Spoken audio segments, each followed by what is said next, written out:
Sean was saying, for the college, we've been going over Christian evidences.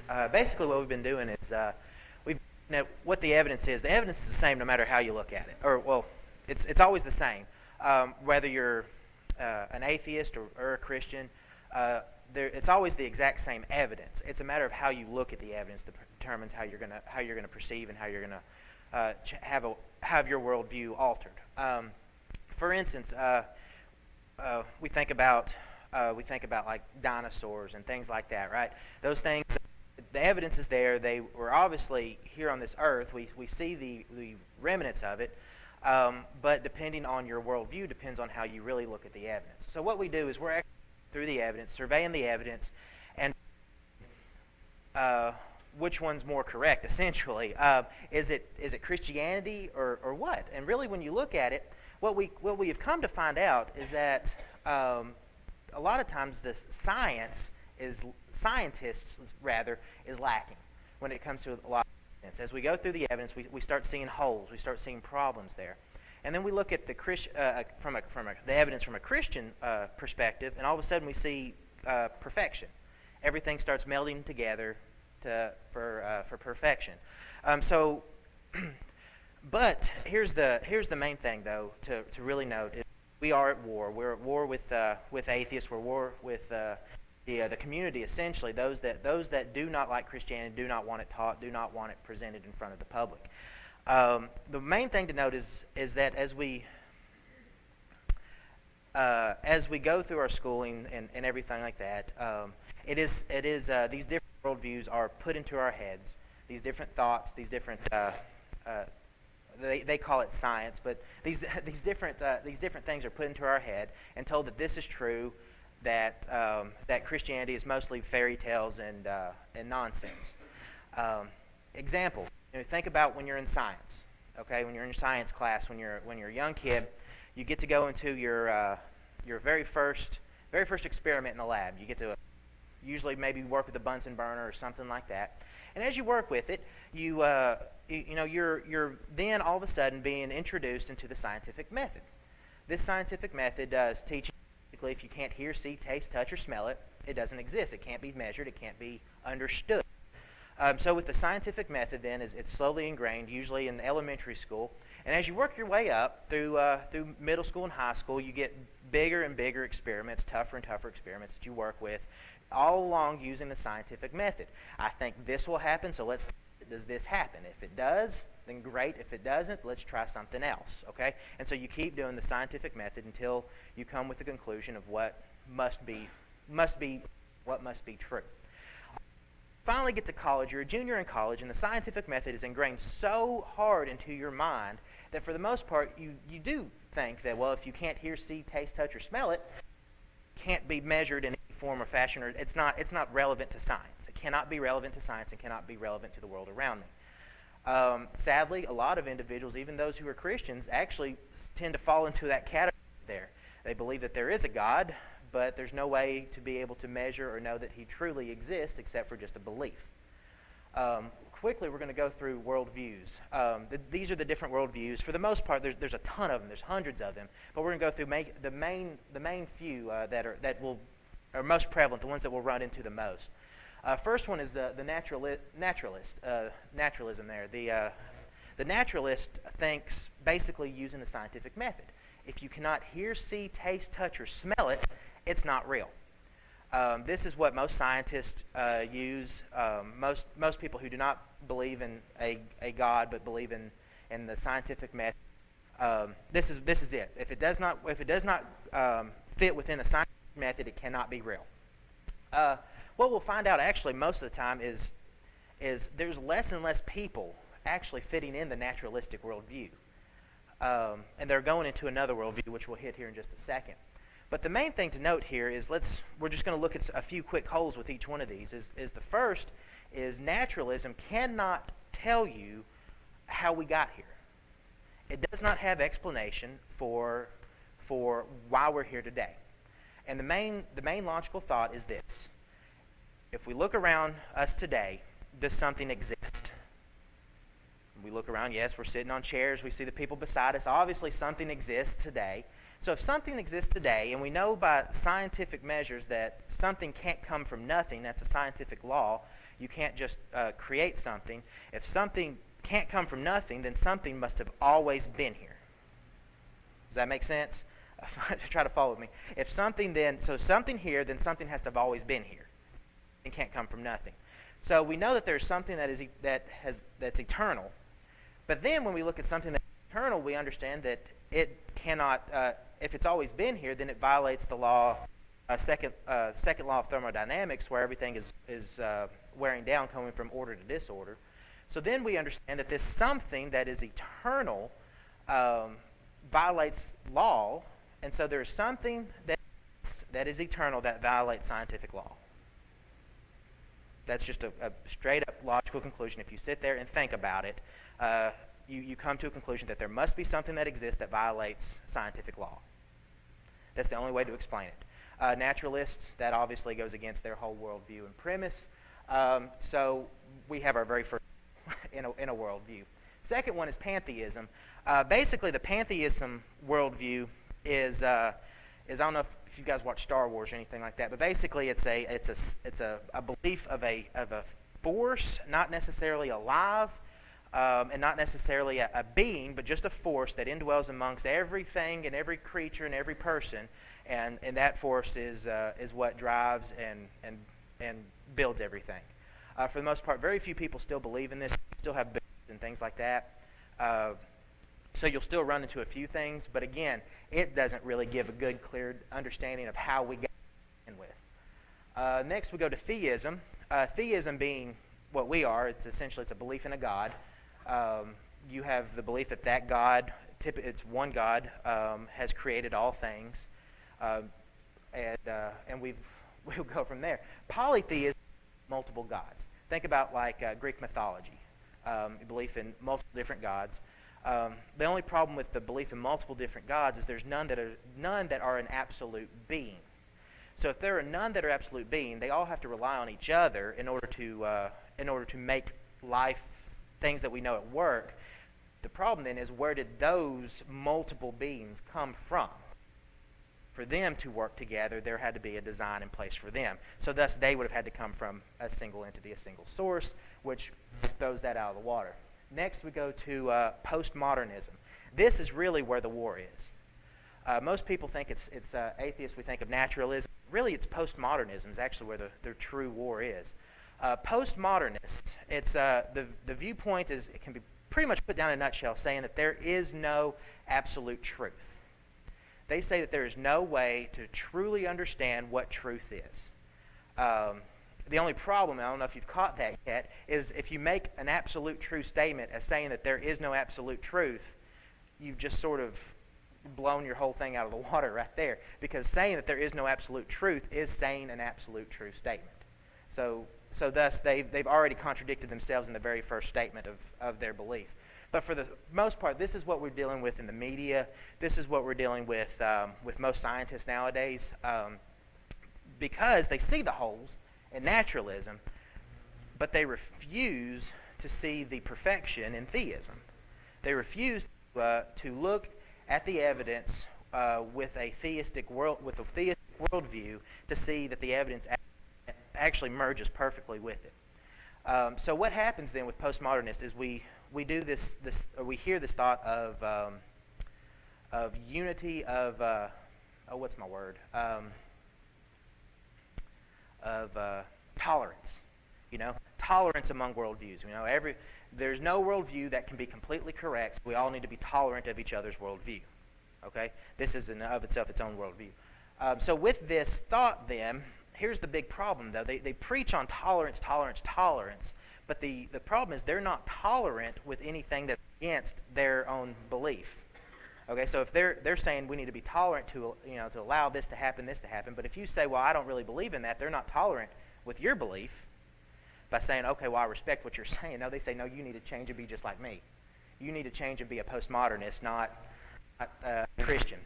Sadly, postmodernistic worldview is creeping into the Christian community. We see it all the time, especially in denominations, where you hear it all the time of of, well, every religion has errors, so thus you just kind of pick the one that you think's the best, or all the religions are man-made. I've heard that so many times. Every religion's man-made, so you just pick the one that you think's the best.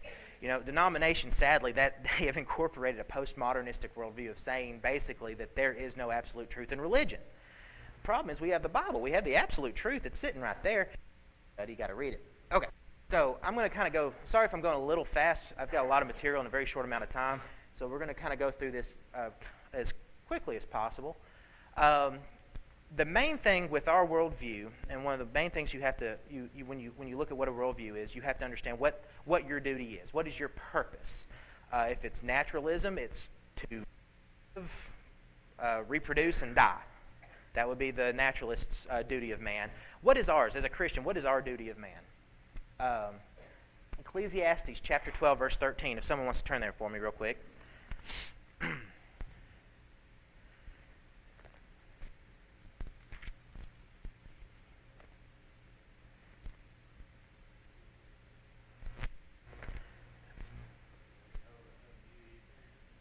What is that? Fear. Let's see. Here's what it says. And further, my son. Where am I at? Ecclesiastes chapter 12, verse 13. Yes, okay. Let us hear the conclusion of the whole matter. Fear God and keep his commandments, for this is man's all. This is our duty. This is what we know as Christians is our duty for ourselves, is to fear God. What does it entail to fear God? Then make us have to do. Fear God. Do what? Do his will. We gotta do what he wants, right? And so that also, what does that then entail us to do? How do we know what his will is? We got to study it too, right? That's the whole part of it. If we fear God, we're going to start studying. We're going to have to study, figure out what it is that he's wanting us to do, and then from then we can be pleasing to him. So essentially, that's what we're doing here. Is we're going to study and see. First off, what we're going to do is find out, is there really a God? Can we prove God exists? Let's see where I'm at here. Okay, I got a few questions here. So what are some factors that affect your worldview? Obviously, growing up in environments that you grow up in can affect your worldview. If you grow up in a Christian atmosphere, chances are when you get older you will be a Christian. Chances. You also have, if you grew up in a naturalistic worldview, chances you grow up, you'll have a naturalistic slant on your environment and the things around you.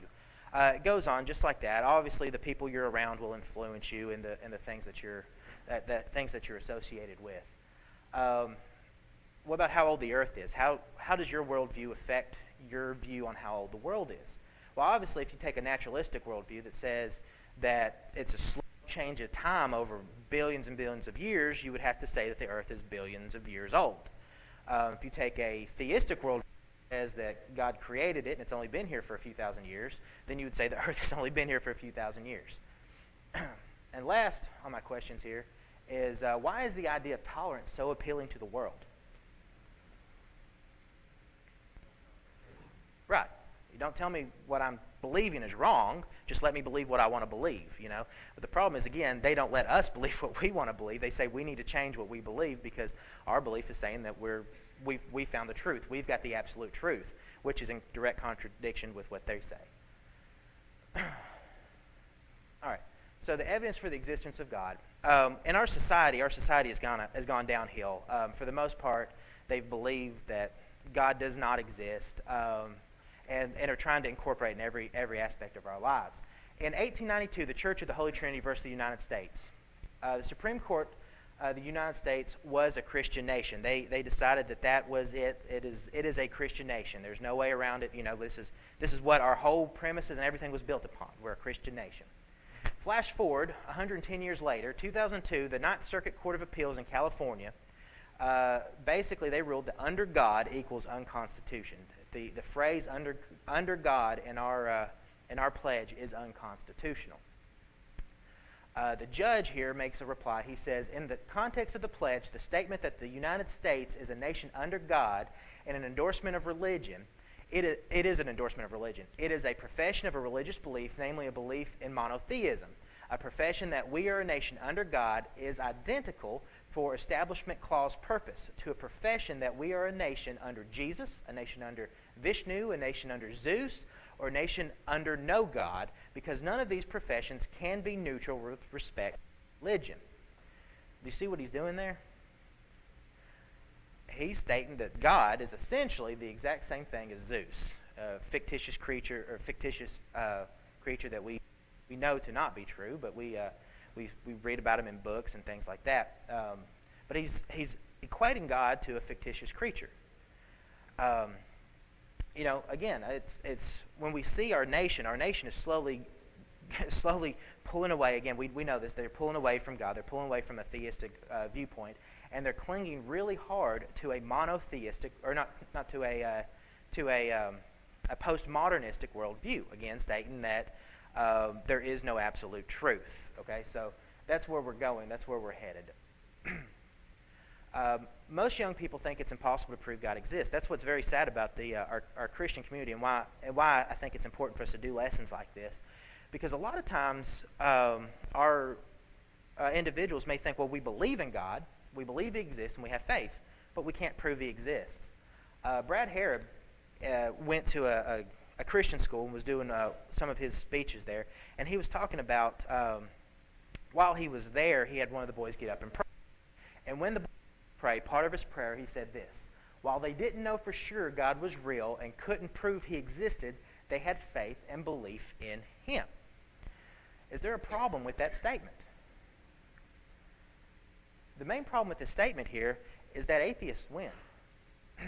If we have this viewpoint that we don't know that God is real, not beyond a shadow of a doubt, we can't prove it, but we have faith and we have belief in Him, what that does is that allows our faith and our belief to be very, very easily shaken. It's a very weak faith in a sense, because it's a blind faith. We're blindly following. If we don't know that, if we can't use the evidence that's around us to know that God exists, basically when something else comes up that does have some form of evidence, some form of a belief that uses, at least tries to use evidence, your faith can be shaken very easily.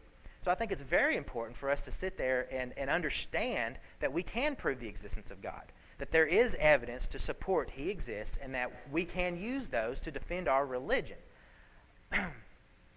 So what we're going to talk about is the 7 ways to prove the existence of God. Again, I'm going to kind of go through these quickly, okay? But first, the very first one, this is the main one. This is one that, in a nutshell here, is that every creation must have a creator. This is called the cosmological argument. Every creation must have a creator. Again, something exists, right? We look around us, we see that something exists. Now, there are theories out there that say that, well, how do you know that something exists? They get kind of out there, but they'll say that maybe what we experience today is nothing more than just an illusion. That everything that we see, we're not actually here. This is not real. This is not reality, but it's something fake that our minds are perceiving. Only problem again with that theory is it's very simple. It's if you know that what you're in is not reality, then you have to know what the don't know what the actual reality is, then you have to make the assumption that what you're in and what you're seeing, hearing, tasting, feeling is reality. So, throwing that out of the water, so if something exists today, yes, we can see it, we hear, see, taste. It's all around us. Something does exist. So thus, there are only 3 options that we can come to a conclusion on. Either, number 1, the universe is eternal. The universe has always been here. This is the something that is continuous. 2, the universe created itself from nothing. Or 3, it was created. All right, so first one, the universe is eternal. Here's the big problem with the thought of the universe is eternal. Have you ever thrown a rock in a river or in a pond and you see the ripples that come out from the pond? Basically, what scientists believe, and they've seen and they've studied and they've marked it, using the lights from stars, is that they know that the universe is expanding. They know that the universe is going outwards. That shows is just like when you throw a rock in a pond, and the ripples come out. These ripples are expanding out just like that. The universe is working right now. What that tells us, though, is when you see ripples, there must have been a starting point. There had to be a point that caused the ripples. So if the universe is expanding, then we know that it could be eternal because it had a starting point. There's a point at which everything was close together, expanded outwards. So we know the universe cannot be eternal because it is expanding. 2, created itself from nothing. Did it create itself from nothing? We looked at the argument just a little bit earlier, but we know that it's a self-evident truth that something cannot come from nothing. If that was the case, if something can come from nothing, then I could, as I'm talking here, Burton Young could have a rock pop up on his lap, a big boulder, just shows up there. Because boulders are not just randomly popping up in the middle of anything, we don't see this. We don't observe things just appearing out of nothing. We've never observed it. There is no scientific evidence to support it. There is no truth behind things appearing out of nothing. So we come to the conclusion that something cannot come from nothing. It has to come from something, right? Okay. So we know that the universe is not eternal and that it was not created from itself. So what happens then is the only logical conclusion is it was created. Again, matter exists today. It had to come from something. Something has to have eternal properties, and that something has to be massive. We talked about the universe, right? This is creating the universe. The universe came from it. And so this thing has to be huge, so a supreme force or being. The next thing to note then is this something can create. This something's intelligent. So we've got evidence, just using logical conclusion, we know that there's something big, something eternal, something outside the natural laws of science, and that something has to be smart enough to be able to create. All right. Number 2. Try this works. Okay. Every design must have a designer. This is the technological argument. If there is a design found in nature, then there by definition must be a designer. Scientists today, if you talk to them, if they take the stance that there is no God or that God did not create it, they have to take the stance that there is no design. There is no design in nature. Nothing in nature has a design to it. This is an interesting argument because it's basically kind of one of those. You argue with like a 4-year-old, where it's absolutely true, and they're saying, well, no, it's not, It's what it almost feels like, when you start giving the evidence, right? We think about things like DNA, how complicated DNA is. In fact, it took us forever to figure it out. I mean, it's a real complicated piece of work, and we're going to talk about more of it a little bit later. But I think about like birds' wings, how complicated those things are in order to create flight for birds. It took us a long time to figure out how to fly, and we still don't fully understand how birds fly. We're still trying to figure out more and more of it. We know that if you take a feather out of a bird's wing, it has a harder time flying. We know that birds like the Canada goose, waterfowl, for instance, lose all of their flight feathers. It's just a few of them. It's not the whole wing. I mean, they just lose, I think it's like 12 or 13 feathers are gone. They can't fly. They're flightless. For 2 weeks out of the year, they go flightless. They shed those flight feathers, and they hang out with each other. And then after those flight feathers grow back in, they're able to fly again. It's not that many feathers, and those feathers keep these birds up in the air. It's actually kind of an interesting thought about it. When we think about design, these birds have been able to fly for a long time. Also, I think, too, when I think about like birds' wings, I think about the blue jay. Everyone, I hope, is familiar with what a blue jay looks like. It's a blue bird. But the thing with the blue jay is it's actually not a blue bird. It's actually a brown bird, if you look at the pigments. If you take a feather of a blue jay and grind it up, the color after you grind it up, it's not blue. The reason that we see blue when we look at a blue jay, actually the material, or the way that the feathers are formed, creates a reflection with the light and makes it look blue. It's actually not a pigment. It's actually the way the light bounces off the bird makes it look blue. Again, all of that stuff, I mean, we can go into a lot of details of all these other examples too. But I also think about like the eye, for instance.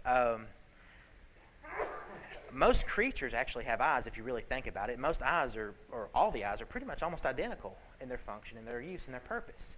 All the way down to, say, the octopus, right? If we're looking at this, say, from a scientific mindset of evolution, they're going to say the octopus is just a little bit further up on the evolution than like the sponge or the worm, and it moves its way up. But here's the thing, the octopus has an eye, and every creature past the octopus in the evolutionary chain has an eye. has at least eyes. All of these eyes are pretty much identical. Some have better vision than others. Some have stronger lenses than others. But for the most part, almost every eye is almost identical. Interesting to note, I mean, if evolution is true, don't you think that that would be something that would evolve as well? It wouldn't just stop at, say, the octopus stage. By the time it got to us, we should be seeing X-ray vision. We should be shooting lasers out of our eyes and things like that. The problem with it is that it doesn't happen. Our eyes are essentially the exact same as, say, an octopus. There's no real change. But the detail of an eye, it's got a lens, and then the light then changes inside your eye, which hits the optic nerve, and that nerve then transmits the information back to your brain. The detail of that is so complex, really, when you really think about it. It's hard to say that that's not a design, that was accident. Scientists pretty much have to say, when Ashley and myself were dating, I thought it'd be kind of cool. Blake had this model boat of the Titanic, and I thought it'd be real cool to sit there and try to put that thing together. So I got it, and I was trying to put it together, and basically I quit after the second day. It was very technical. There's a lot of stuff, a lot of little pieces, and you had to glue them together, and then you had to paint them and everything. But what a scientist has to do, if they hold true to a naturalistic worldview or even the postmodern worldview, they have to come to the conclusion that they could take that model of the Titanic, throw some paint in the box, shake the box up really good, and then throw it out, and there's a probability that that boat would come out completely fixed and put together. That is a probable option of what might happen. We would think that would be kind of ludicrous and nonsense, but again, they have to come to the assumption that there is no design, that that order can come out of accidents basically. You can accidentally shake the thing up and it'll come out completely put together. That is a probability. We know that to be true. That's almost absurd to think that. But in order to take a naturalistic worldview to the fullest extent, you have to say that that's true.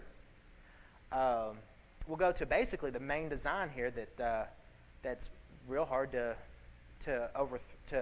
overthrow, I guess, is the Earth. When we look at the Earth's design, first off, it's got to be in the right type of galaxy. Type of galaxy, it wouldn't work. You wouldn't have all the necessary ingredients for life. Second, you have to be in the right location in that galaxy in order to sustain life. Then you have to be near the right type of sun. If you're near the wrong type of sun, then you won't get the right amount of heat. You won't get the necessary things that you're needing. 4, you have to be the right distance from the sun. If you're too close or too far away, you'll burn up or freeze. 5, it has to have the proper rotation and tilt. If it does not, then you have issues with weather. You have issues with the climate. You have things cannot sustain on an Earth with an unstable climate. So you have to have that proper rotation, proper tilt. Go into more detail on that. You're talking about degrees and percentages here, not just a few feet. You're talking about small, little, minute changes here. Then you have to have enough water. If you don't have enough water, things can't sustain life. You have to have the right atmospheric conditions. If you don't have the right atmospheric conditions, like we talked about, things cannot sustain. And last, when you really think about it, when the Earth revolves around the sun, it goes off of a straight line 1/9 of an inch every 18 miles, if you can imagine. Okay, so it's a very low rotation of the Earth. That's the rate of the revolving is 1/9 of an inch. So very, very teeny tiny movement every 18 miles. Like that every 18 miles, see what happens. But the Earth here, if it's interesting to note, if the Earth were to move just 1/8 of an inch or 1/10 of an inch, we'd either. It's very complex and very precise. If you don't see design in that, you're blind. You're blind. You can't see it. Number 3, which comes into my next thing, is codes. A code requires someone to program the code. We talked about DNA just a little bit. But basically, when you think about a code, scientists are doing this all the time. When they look into outer space, and they're looking for looking for beeps, lights, things like that would indicate that there's life. If they can find some code out there, then they can say definitively that there must be life outside of this planet. They've yet to find it, but they're sitting there looking. That is what they're looking for, some kind of a code system. Okay? Well, if we can find a code system here on Earth, then could that not support the evidence that there must be a supreme creator or a designer, a code planner? We look at DNA. Is DNA just a product of evolution? Again, it's a double helix structure. In this structure, that is the building blocks for life. This is the code. Scientists will use the word code for how we look, how we are the way we are. This particular code uses, I think it's 4 or 5 chemicals that are put together in a pattern. And as this pattern goes, this is what tells the cells what to do and how to be the way they are, and that then in turn creates us. Interesting, if you go down to the single smallest living life form here on this planet, guess what? It's got DNA as well. Its DNA is the exact type of DNA that we have. The exact same chemicals that are used to make it up. A double helix structure, nothing's different. Again, if evolution is true, why does DNA stay the same? Why is DNA not evolved with everything else that comes down the way? That's not happened. DNA is the exact same from a single-celled amoeba all the way up to us. We essentially have the same structure of DNA. Now, the codes are different, but the structure of itself is the same. It took us 13 years, hundreds of labs, and millions of dollars to unravel DNA, to figure out what DNA is and how it works. It's a code system. It took us that long to figure it out. It's more complex than any communication code that they would have out in wartime or anything like that. If it took us 13 years to break a code for, chances are we wouldn't do so hot in those wars, would we? So again, codes, it requires someone to program those codes. 4, laws require a lawgiver. We think about a law of momentum and law of gravity. Can you explain those? You throw it up, it comes down. You always throw it up, it always comes down. Why? Why does it do that? What is gravity and how does it exist? Guess what? Scientists can't tell you either. Momentum, inertia. If you're moving in a car and the car hits you coming head on, you fly through the window unless something stops you. Why? Why can't you just hit that car and you just sit put in your seat? What causes you to keep? Why can't you just stay seated when you want to stay seated and not? The thing is, these laws have been in place since the very foundation of the world, and scientists can't prove to you how they're here and why they're here and what the purpose were, except for what we except for what we experience as we do our everyday life. Again, gravity. We throw it up, it comes down. We can't prove why it's doing that. It does it. It's there. It's a law because it's never changing. It's always there. So in order for a law to be here, how did it happen from chance? Where did they come from? Is it time or chance? How did that accidentally happen? For there to be laws, things that we can't understand, things that we don't know how they work or how they've come to be. With this comes into my next point. Well, let's look at James. James chapter 4, verse 12.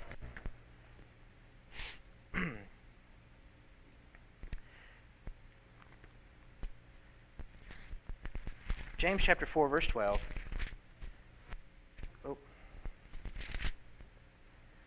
Says that there is one lawgiver who is able to save and to destroy. Who are you to judge another? Our theistic worldview, Christianity, says that we know where those laws came from.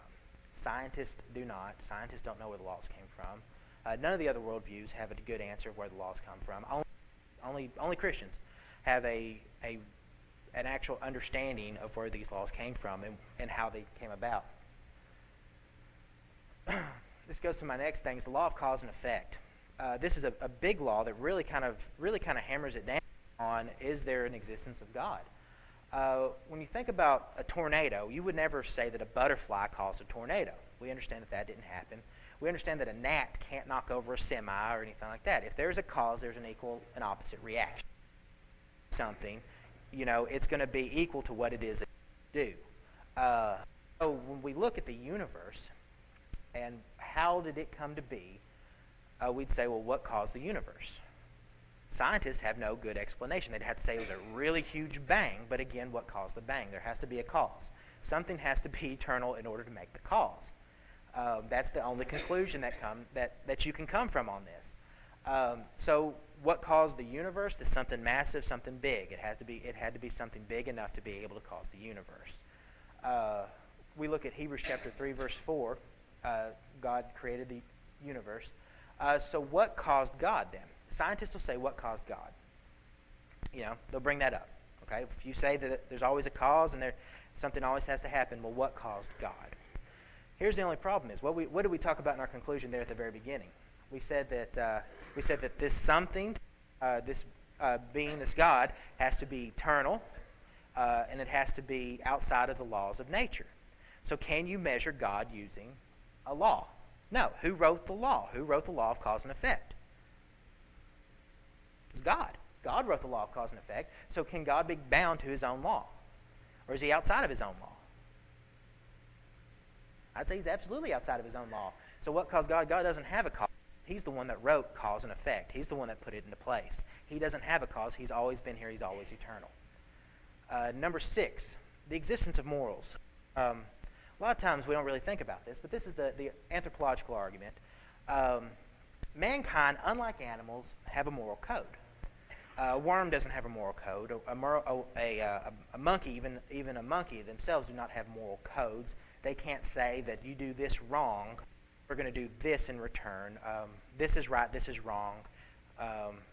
Yada, yada, yada. It doesn't matter who you are, this is right, this is wrong. Animals don't have that sense of a moral code.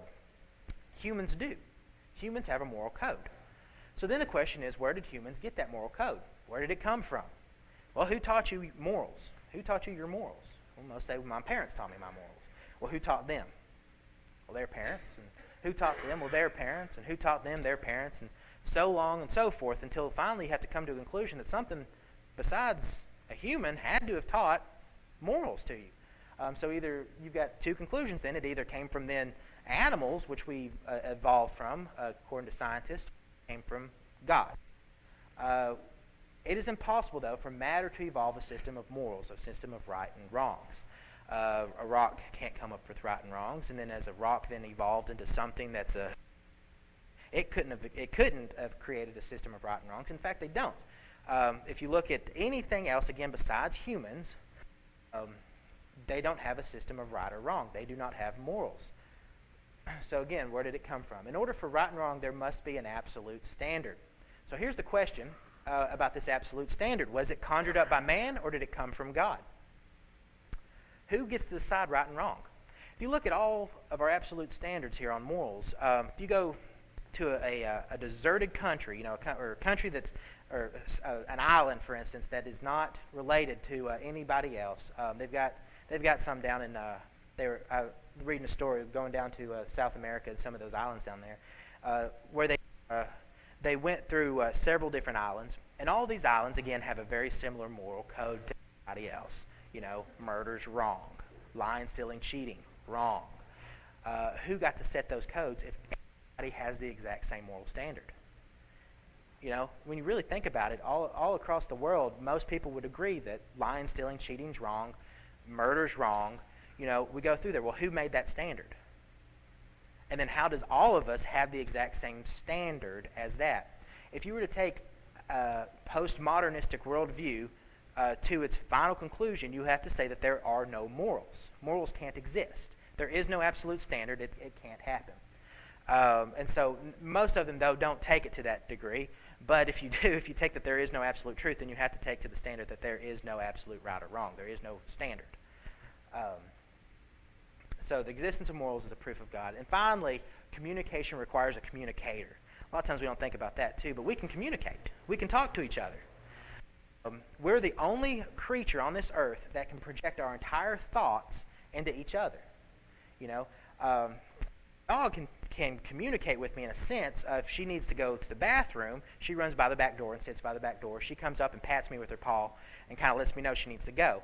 However, she can't tell actual thoughts, what her actual thought process is.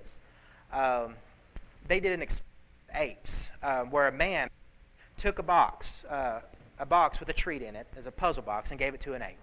The ape then tried to work the box, couldn't figure it out. So the scientist then comes in and shows the ape how to work the box. Monkey see, monkey do. After the monkey saw him do this thing, the monkey was then able to redo the experiment. He gave the box back to him. The monkey was able to open it, treat.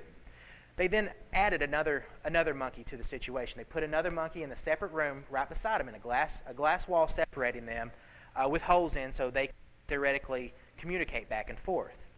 The first monkey then was, the box was taken from them, and the second was given the puzzle box, the second one who has no idea how to open the puzzle box. As the second one tries to open the puzzle box, he couldn't do it. He couldn't figure it out, and it doesn't matter how much the first monkey yelled, screamed, ranted, and raved, the second one could not figure out how to open the box. It wasn't until the scientists gave the first monkey who knew how to open the box back, that he was then able to show the second one how to do it. Humans are the only ones that can actually project our entire thought into each other. Have you ever thought about that? Like that? No other animal can do that. We are the only ones that can say, our emotions, our feelings, without actually having to show them. We can project it. Again, where did that come from? Your parents taught you how to talk. Well, who taught them? Well, their parents, so on and so forth, until finally you had to come to the conclusion that it had to come from somewhere. And it could not have come from animals because animals can't do it. Excuse me. All right. So again, and that's it. These are the seven evidences, and we'll finish up. I guess that would be it.